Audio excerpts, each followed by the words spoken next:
Olá, sejam muito bem-vindos para mais um Diálogos de um Rabino. Como vocês sabem, esse é o canal que foi criado para que eu pudesse, vivendo aqui em Nova York, me manter em contato com a comunidade judaica brasileira e com todos aqueles que se inscrevem no nosso canal e participam dessas conversas. Nosso canal tem o apoio da Rosette, da Fullwood e da Helbor. Tem os trabalhos técnicos e a comunicação realizados por Jairo Roisen. Nosso papo de hoje é com o jornalista Henrique Zimmermann. Português, radicado em Israel desde os 16 anos, Zimmermann, que já participou de coberturas importantes, tem em sua trajetória entrevistas marcantes. Como a última entrevista concedida por Yitzhak Rabin, 24 horas antes do assassinato do líder israelense. Papa Francisco, Omar Bin Laden, o filho de Osama Bin Laden, entre tantos outros. Henrique, muito obrigado por concordar em participar desse papo em nosso canal Diálogos de um Rabino. É um prazer enorme, Rabino Michel, estar com vocês e com todo o vosso público. Henrique, se você concordar, eu gostaria já de pular diretamente na atualidade, depois a gente vai visitar o passado juntos, mas ajude as pessoas que estão nos acompanhando a entender o que está acontecendo hoje na sociedade israelense. Em particular, eu te pergunto se você, morando tantos anos em Israel, já tinha visto uma polarização tão grande como essa que se apresenta hoje em dia. Bom, eu acho que isto é parte do nosso ADN. Nós somos assim. É talvez o segredo da nossa sobrevivência. Sempre há polémica entre nós. A hierarquia não se respeita como noutros lugares dessa maneira e talvez seja bom. Dizia o Shimon Peres, quando falava sobre os êxitos de Israel, ele sempre dizia que a nossa insatisfação é parte do nosso êxito. É verdade. Polémica em Israel sempre houve. Eu não me lembro de nenhum momento no qual não houvesse polémica. Mas é verdade que neste momento estamos a viver uma situação com certas características diferentes. Na medida em que vemos mais pessoas que protestam nas ruas, este fim de semana é a Marcha do Orgulho, que este ano, pela primeira vez em 30 anos, eu acho, não é só uma marcha a favor dos direitos desta comunidade, mas também uma marcha a favor da democracia. Ou seja, há uma luta neste momento na sociedade de Israel que quando sábado à noite vais por Tel Aviv, ou Jerusalém, ou Haifa, ou vi na periferia até, manifestações, vê-se muitos jovens, coisa que eu nunca tinha visto em manifestações políticas no passado. Eu penso que nós chegamos a uma era, com 75 anos, na qual temos que decidir definitivamente o que queremos ser quando formos grandes. Uma série de questões que foram adiadas no passado e que não nos confrontamos com elas estão neste momento a ser debatidas e vai ser necessário decidir. O que é que nós queremos para as próximas décadas? O que é que nós queremos para os 100 anos de independência de Israel dentro de 25 anos? Nós somos os artistas, os génios da improvisação. Somos aqueles que sabem tratar dos problemas que surgem no caminho, talvez melhor do que qualquer outro país do mundo. Mas somos menos bons em planear a longo prazo, em planear para o futuro. E eu penso que uma série de questões, como, por exemplo, a falta de Constituição, que nós, de alguma forma, chegamos a um compromisso para evitar mais polémica dentro de Israel, foram adiadas uma série de questões. Por exemplo, como é que nós fazemos a paz entre nós mesmos? Eu trabalho há anos e continuo trabalhando no tema da paz com o mundo árabe, mas não é menos importante a paz entre nós mesmos, entre as diferentes tribos de Israel, como dizia o ex-presidente Rivlin, as 4 tribos de Israel. Como é que fazemos isso?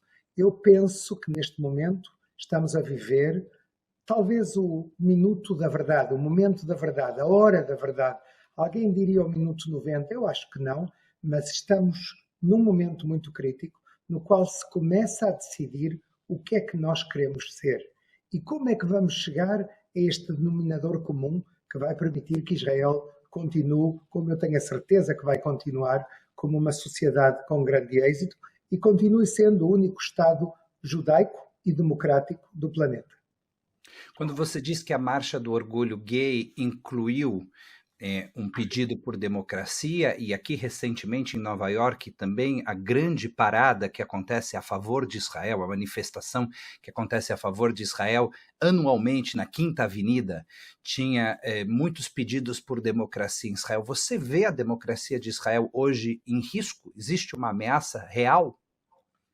Eu acho que se houve um momento no qual houve uma ameaça real, neste momento, eu penso que isso está paralisado, suspendido. Ou seja, eu não vejo um perigo real a curto prazo.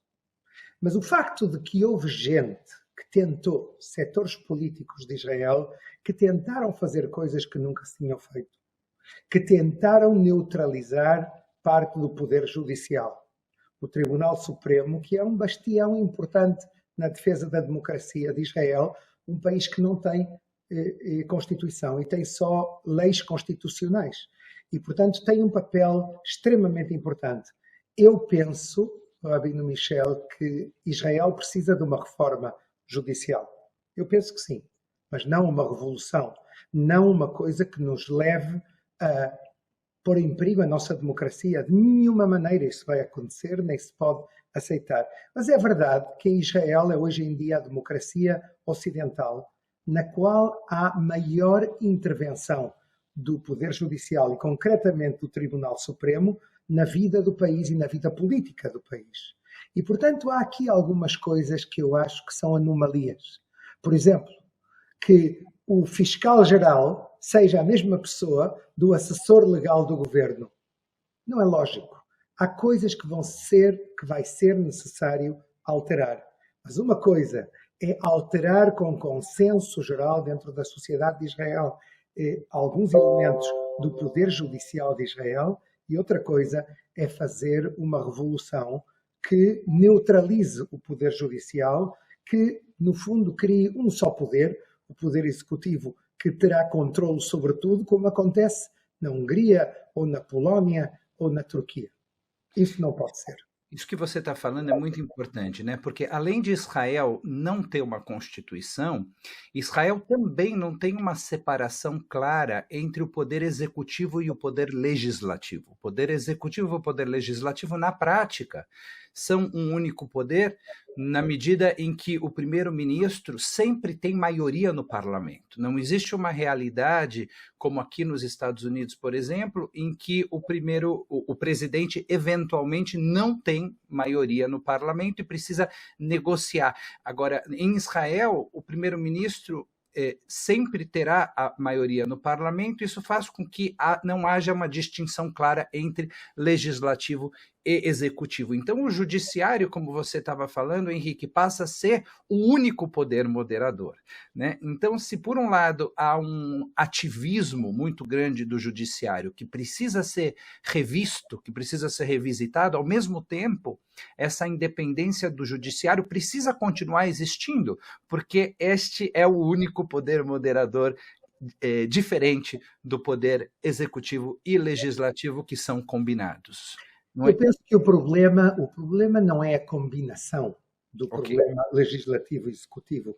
O problema é o sistema eleitoral de Israel, que no fim dos anos 40, quando se fundou o Estado de Israel, David Ben-Gurion, que era, na minha opinião, realmente um homem, um gênio em muitos aspectos, ele entendeu naquela altura que se ele queria criar um consenso, que se ele queria tirar da rua movimentos populares de importância e ele queria que eles estivessem dentro do Parlamento, era preciso uma democracia proporcional que permitisse a representação de todos praticamente. Isso foi o que aconteceu em Israel. Mas com os anos encontramos-nos com uma situação que tivemos agora 5 eleições em 3 anos. Uma coisa que não tem um paralelo no mundo democrático em geral, que ninguém conseguia formar um governo realmente. Vou-te dizer outra coisa, o governo atual, o 6º de Benjamin Netanyahu, foi um acidente, praticamente, porque o que aconteceu foi que houve um erro no Partido Trabalhista e o Meretz que não se uniram. Se estivessem unidos, talvez a maioria de Netanyahu seria tão pequena que ele não conseguiria formar esse governo. Foi um erro da oposição liberal, no fundo, na forma de fazer as coisas. Mas o mais importante é o seguinte: hoje em dia nós temos um número enorme, quase 40 partidos que participam em cada eleição, isso por um lado. E o que aconteceu é que o mapa político de Israel é como um vidro partido que cada vez se parte mais e cada vez é mais difícil de pegar as partes para formar um governo que possa governar Israel. Ou seja, nós estivemos numa situação de realmente uma situação totalmente atípica durante anos em que ninguém podia formar um governo. Isso não é aceitável. Eu penso que Israel hoje em dia já não é aquele país frágil do fim dos anos 40 e dos anos 50. Hoje em dia Israel é um país forte, é uma potência, eu diria até uma potência regional e até em certos aspectos uma potência mundial, e temos que começar a pensar no futuro, temos que começar a pensar numa Constituição a médio prazo, talvez não de forma imediata, e temos que começar a pensar num novo sistema eleitoral que permita, por um lado, manter a democracia e a representação dos grandes setores da sociedade, mas, pelo outro, permita que quem ganhe consiga governar o país. Perfeito. E se existe um momento de preocupação interna, existe um momento muito positivo em relação às relações internacionais de Israel. E você foi um dos primeiros que previu que Israel poderia estabelecer relações diplomáticas com países árabes. Muitos anos antes disso, efetivamente, aconteceu. Eu gostaria que você comentasse sobre a importância dos acordos de Abrão e o que nós podemos esperar aqui pela frente. Eu lembro-me no Brasil, em São Paulo, no Rio, Curitiba até, eu lembro-me de palestras nas quais eu falei disso na última década e as pessoas olhavam para mim com uma cara de o que é que ele está a falar? Mas não te surpreendas, a mesma coisa aconteceu aqui em Israel, a mesma coisa aconteceu nos Estados Unidos, em vários parlamentos. Estive no parlamento em Brasília, onde também previ os acordos com o mundo árabe, mas o mais importante é que este verão, daqui de Israel, dentro de pouco tempo, em agosto, vamos celebrar 3 anos dos acordos de Abraão, que são os acordos entre Israel, os Emirados Árabes Unidos, o Bahrein, que é a porta da Arábia Saudita, Marrocos, que é um país extremamente importante em Israel, porque há 1,5 milhão de cidadãos deste país que estão vinculados a Marrocos, historicamente, e o Sudão. Mas isto é só o princípio. Nós estamos no 4º capítulo de um livro de mais de 20. Quando nós começamos, ninguém pensava que íamos chegar de onde chegamos. Hoje em dia há 500 voos mensais. Repito, não é um erro. 500 voos mensais entre Tel Aviv, Dubai e Abu Dhabi. Uau! Isto é impensável.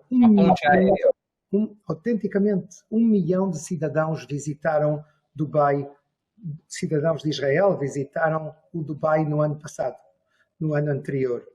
Os aviões estão todos cheios, eu vou lá com muita frequência. O que nós vivemos é uma mudança de paradigma que se vem cozinhando há 12 anos. E por isso é que eu sabia, porque eu tinha lá estado, eu tinha visto com os meus olhos, eu tinha levado políticos de Israel secretamente a vários destes países. Então eu não falava por uma mera suposição académica teórica. Eu sabia, eu tinha visto com os meus olhos o que diziam os príncipes do outro lado. Eu reúno-me com líderes do mundo árabe há muitos anos já, desde 2010, eu diria, e posso dizer que eu penso que vamos ver nos próximos anos mais acordos, vamos ver até com mais de um país, às vezes, por vezes, mas há uma coisa extremamente importante e é a Arábia Saudita. Uhum. A Arábia Saudita, eu estive lá há 3 semanas e reuni-me com pessoas importantes na Arábia Saudita, do governo, e eles disseram uma coisa muito clara. Quando eu lhes perguntei, e quando é que a Arábia Saudita se vai unir aos acordos de Abraão, eles com meio a sério e meio com um sorriso disseram-me: não há pergunta que nos deixe mais zangados do que essa. Por quê? Eu disse: porquê? Exatamente.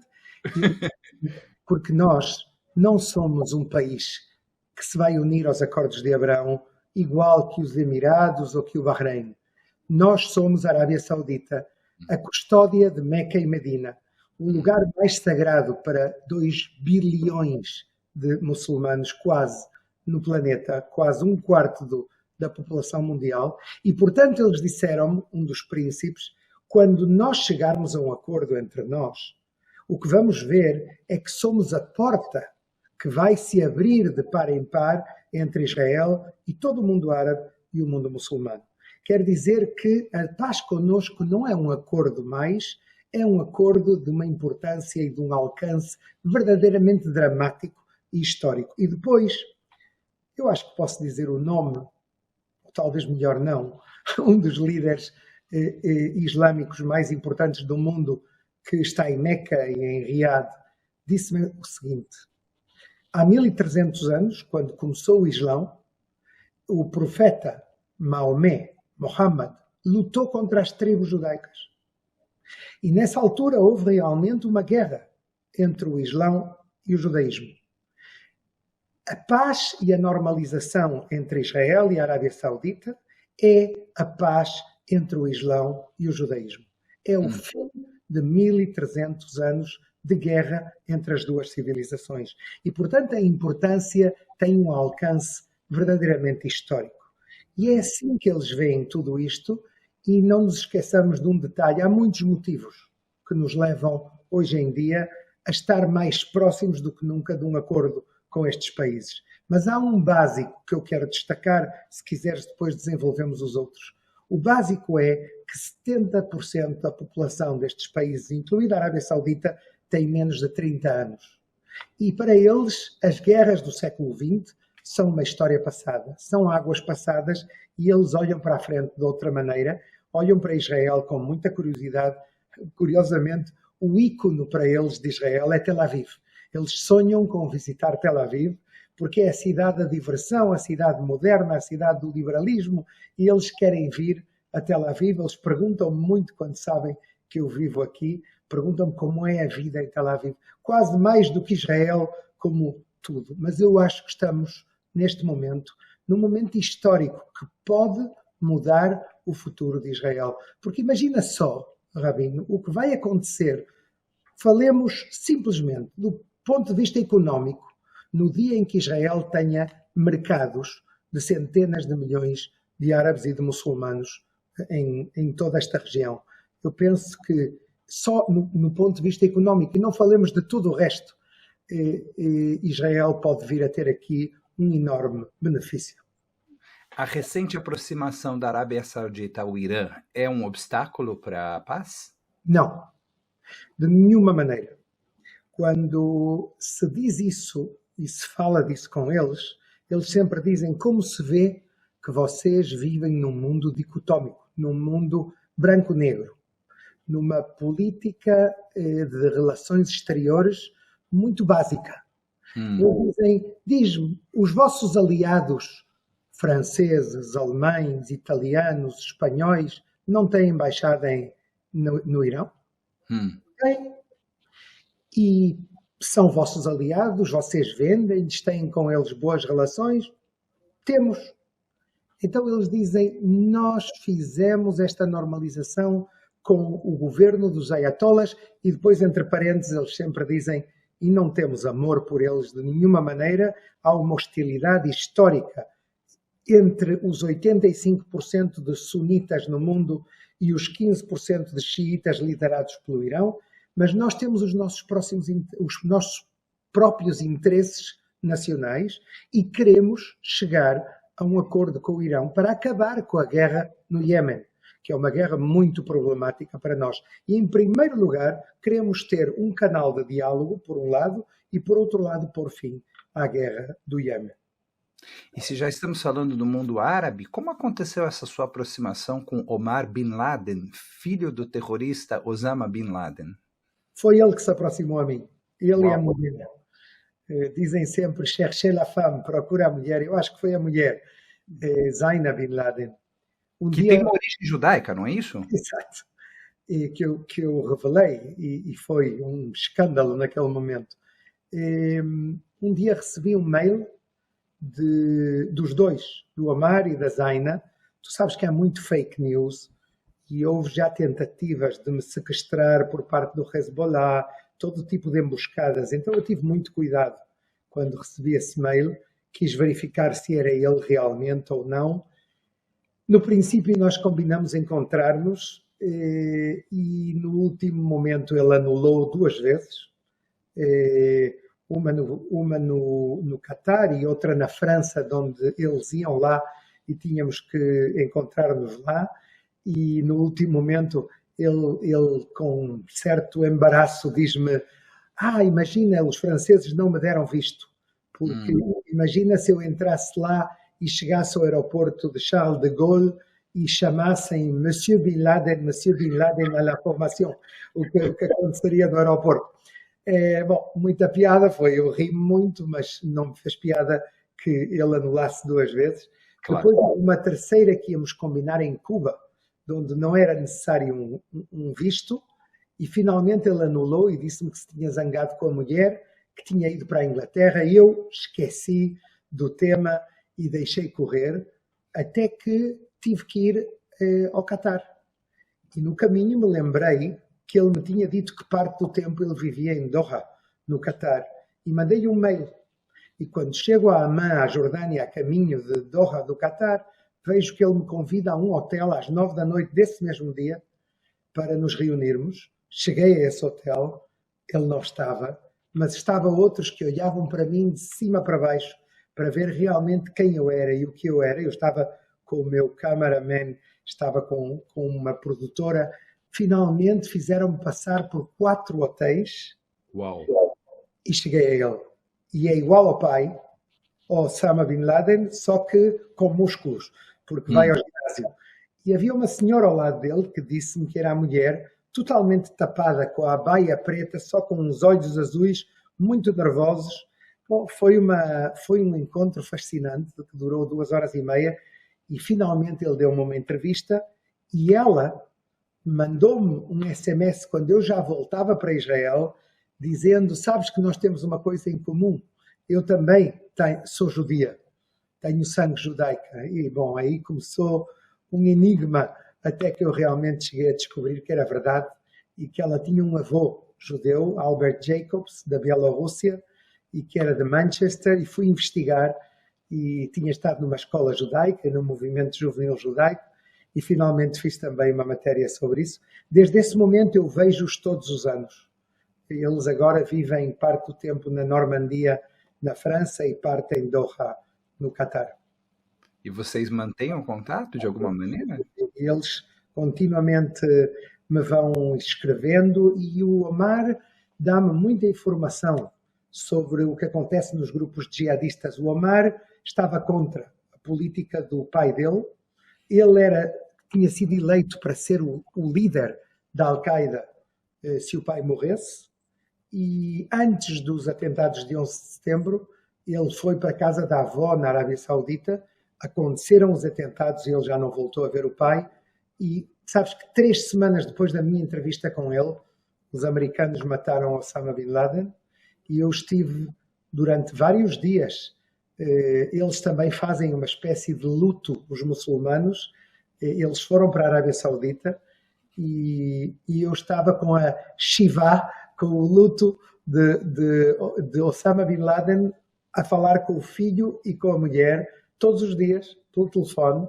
Já naquela altura havia telefone entre Israel e a Arábia Saudita e, bom, coisas realmente especiais.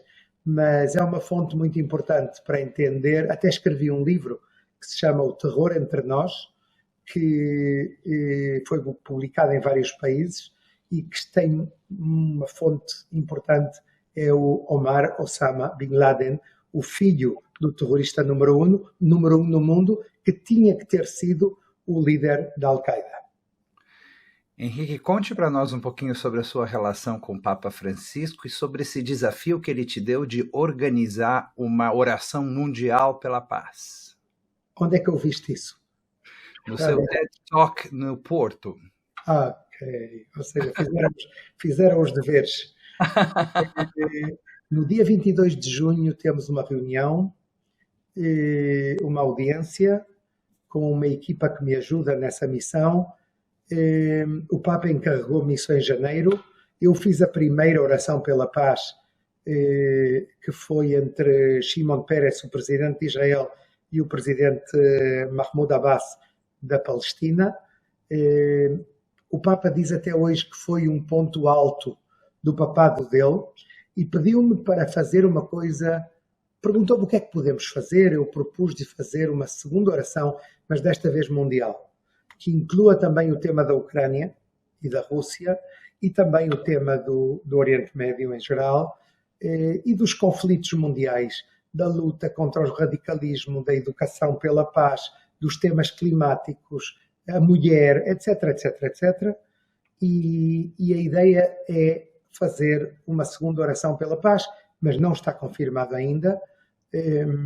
Temos já uma série de líderes mundiais que confirmaram que estão dispostos a vir, com muito entusiasmo, entre eles líderes dos mais importantes do planeta, mas ainda precisamos de ter o ok do Papa. Infelizmente o Papa esteve agora este problema de saúde, mas pelo que eu entendo ele está muito melhor. Escrevi-lhe ontem, enviei-lhe Refuah Shlema e responderam-me que está melhor e que não se anula a nossa audiência.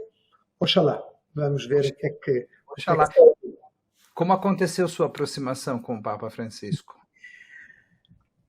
Olha, para mim foi... Eu não sei se no Brasil conhecem as histórias do Tintim, mas era como é um personagem de belga, que foi escrito por um escritor belga, um jornalista que tem muitas aventuras, e alguém disse que as minhas aventuras são como as dele, as do Tintim, e é verdade, é a última coisa que eu imaginava que me ia acontecer.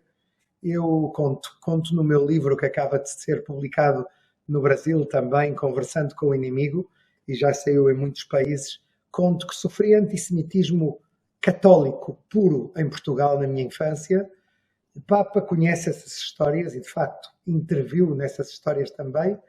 Eu acho que a resposta curta é que Rabino Michel, ele me seguia na Antena 3, que é um dos canais com quem eu trabalho durante décadas, e ele gravava as minhas matérias, sobretudo nos domingos, e quando ele foi eleito Papa, em março de 2013, ele falou com o amigo íntimo dele, o Rabino Abraão Skorka, que é um rabino argentino com quem eles têm uma amizade, eu acho que é mais do que amizade, eles são como irmãos, e ele lhe disse, o Henrique Zimmermann vai ao Hotel Alvear de Buenos Aires a dar uma conferência, ele está num tour, vai vê-lo e convida-o a vir ao Vaticano.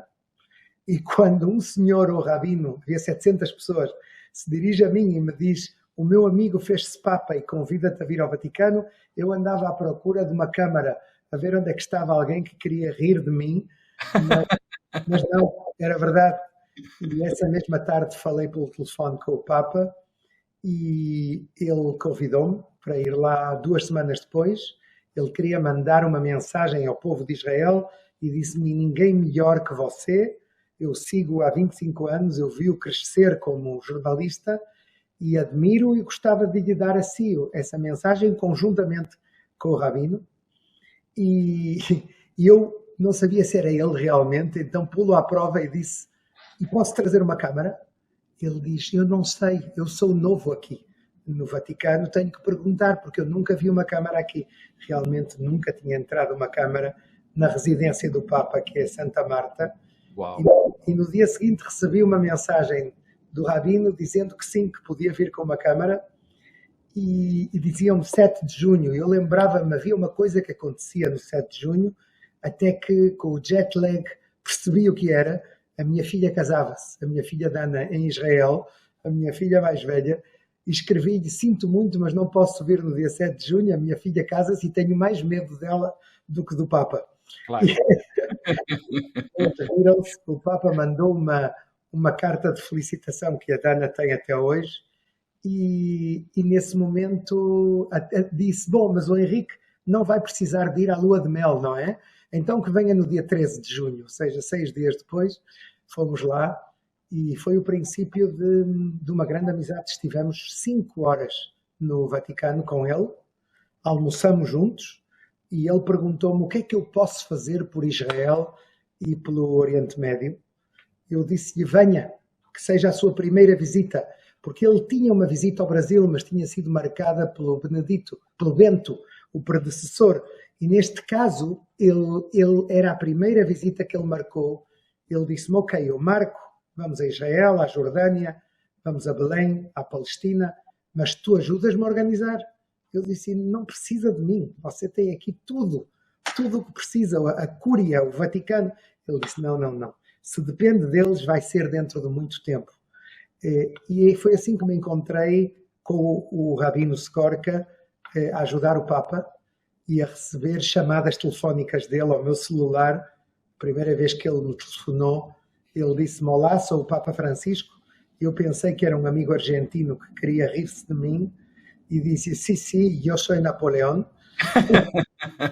Mas era realmente o Papa e desde esse momento começou a crescer e quando conseguimos fazer a oração pela paz, a parte da visita que eu lhe acompanhei, fui o primeiro judeu que o acompanhou numa visita no seu avião à Jordânia, a Belém e a Israel. Eu acho que quando consegui organizar a primeira oração pela paz, começou aí o nosso vínculo real entre nós. Ele nomeou-me Anjo da Paz, que é uma condecoração que ele deu, e desde esse momento vemo-nos 7 vezes por ano, e menos durante a pandemia, e ele escreve-me correios eletrónicos à mão, e quando eu lhe pergunto porquê à mão, ele diz, porque quero que saibas que sou eu. Ah, que bonito. E por vezes telefona-me também, e vamos ver se conseguimos fazer isto e se ele tem saúde, e todos temos saúde, e vamos poder pôr em prática esta segunda oração pela paz. Se Deus quiser, vai dar certo. Nós estamos com o tempo terminando, talvez tempo para uma última pergunta, Henrique, voltando um pouquinho para Israel. Nesse cenário de uma população ultra-ortodoxa que cresce exponencialmente, uma população árabe israelense que cresce exponencialmente, como você vê no futuro esse equilíbrio entre um Estado judaico e democrático em Israel? Temos muitos desafios. Eu digo sempre que 75 anos depois, disse isso outro dia no Parlamento do Canadá, em Ottawa. Convidaram-me para falar sobre os 75 anos de Israel. E frente ao governo e ao Parlamento, eu disse, Israel é o maior êxito da humanidade no último século. E eu pensei que me iam atirar tomates podres, mas não, ninguém disse nada. Houve até alguns que aplaudiram. Mas é também o país com os maiores desafios de uma dimensão bíblica. Uhum. E um dos grandes desafios é precisamente esse. Nós temos hoje em dia 20% de árabes dentro de Israel que votam como eu, que tinham um partido no governo. Quem fala de apartheid em Israel ou é antissemita ou simplesmente é um ignorante, não sabe do que fala, mas ao mesmo tempo nós vemos hoje em dia dentro da população árabe há um processo, eu diria, uma polarização. Há uma pequena minoria que se radicaliza, como acontece em parte do Islão, do mundo muçulmano, e há um grupo importante de idade jovem que se integra dentro da sociedade, sem amor, mas sim com muito pragmatismo. Eu tenho alunos na universidade, eu ensino na Universidade de Reichmann, tenho alunos árabes, sobretudo mulheres, é curioso, há mais mulheres do que homens, 60% são mulheres. Eu vejo nos hospitais médicos, enfermeiros e enfermeiras, médicas, vemos realmente uma coexistência entre o mundo judaico e o mundo árabe de Israel, muito pragmática hoje em dia. Eu acho que vamos ver grandes modificações dentro do setor árabe de Israel nos próximos anos, e não todos negativos. Vai haver muitos positivos também. No que se refere à sociedade ultra-ortodoxa, a história é um pouco diferente. Hoje em dia eles são 12% dentro da sociedade de Israel e vão crescendo porque são quem tem mais filhos dentro de Israel. Os árabes têm hoje em dia praticamente a mesma proporção do que a população judaica, 3 filhos em média. Israel é o país que mais cresce demograficamente no Ocidente. Isso é uma grande vantagem também. Mas dentro da sociedade ultra-ortodoxa existe isto. E isto é uma arma letal. Apesar de que eles tentam ter telefones kasher, telefones que lhes permitam bloquear a sociedade exterior, estão condenados a não ter êxito.